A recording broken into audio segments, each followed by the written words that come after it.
Sud Radio Découverte Tourisme, Stéphane Zeremeta.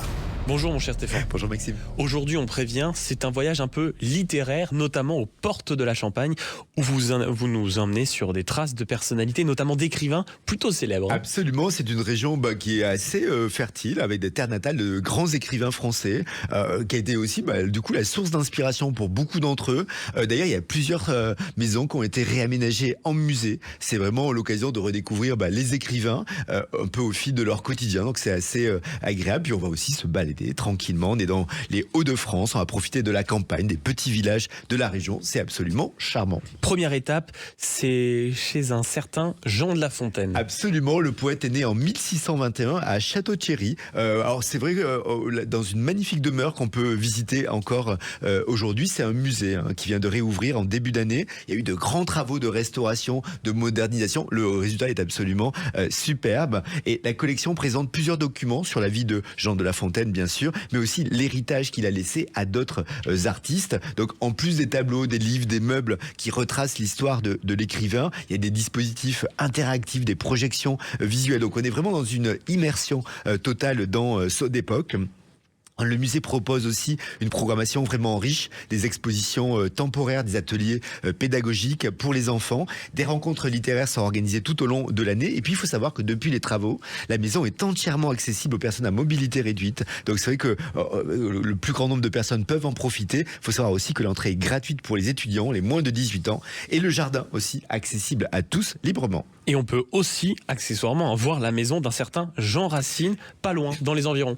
C'est vrai que pendant la visite de la maison de Jean de La Fontaine, on apprend qu'il s'est marié en 1647 avec Marie Héricard. C'est la cousine de Jean Racine. Et le grand auteur de tragédie vivait à une trentaine de kilomètres de chez La Fontaine, à la Ferté-Milon, chez ses grands-parents.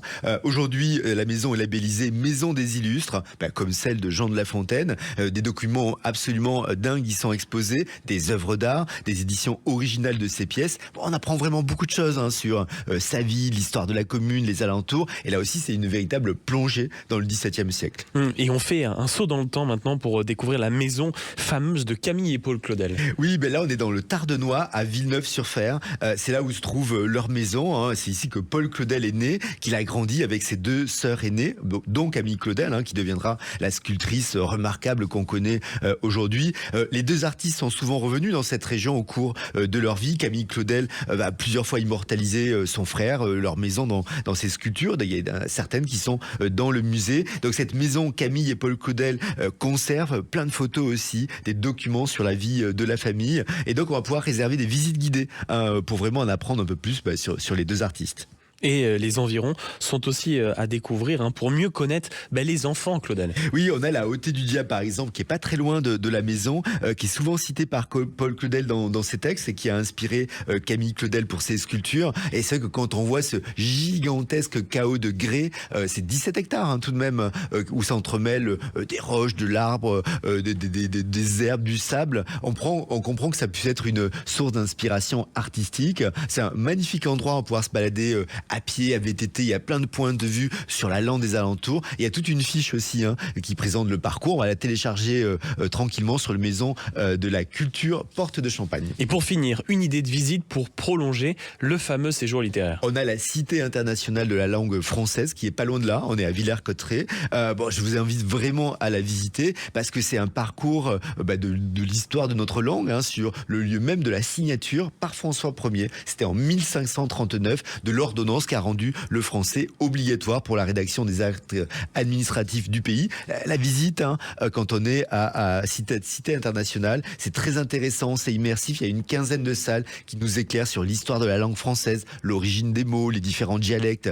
Et alors ça se passe pour la France, mais également pour les pays de la francophonie. Il y a plein de dispositifs interactifs. C'est vraiment très agréable si on le fait avec des enfants. C'est vraiment formidable. En tout cas, les portes de la Champagne, on est dans les Hauts-de-France. C'est plein de lieux à découvrir. Pas mal d'idées pour se ressourcer le temps de quelques jours. Allez, ça c'est idéal, donc direction la Champagne. Merci beaucoup mon cher Stéphane. Merci, à la semaine prochaine.